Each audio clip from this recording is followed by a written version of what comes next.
So the final video here is actually, I think, one of the most difficult parts of rotation. It's asking us to find the position of the center of rotation. So how would we find the center of rotation to go from this shape to this shape? Well, one way of thinking about it is to just draw the shape on a piece of paper and test different points. So you could draw it and maybe spin it around here, for example. Then if you spun it, A would go to here actually, and that wouldn't be in the right place. So then you could try a different coordinate, let's say this one here. And then if you spun that around, it seems to work. A, which was two diagonal squares, you spin it 90 degrees, you go down here, and that seems to work. But does that work then for all of the others? So with a different color,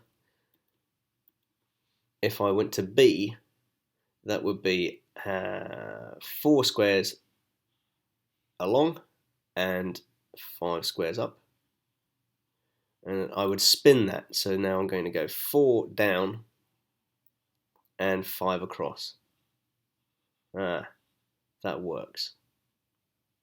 And finally, C, it's worth checking it just to see if it does work or not. To go from this point here, which I'm proposing to be the center, I'm going to go 4, 5, 6, 7, 8 squares now. So 8 squares across, 5 squares up.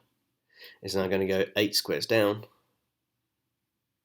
and 5 across, and that is in the right place. So this is going to be the center of rotation.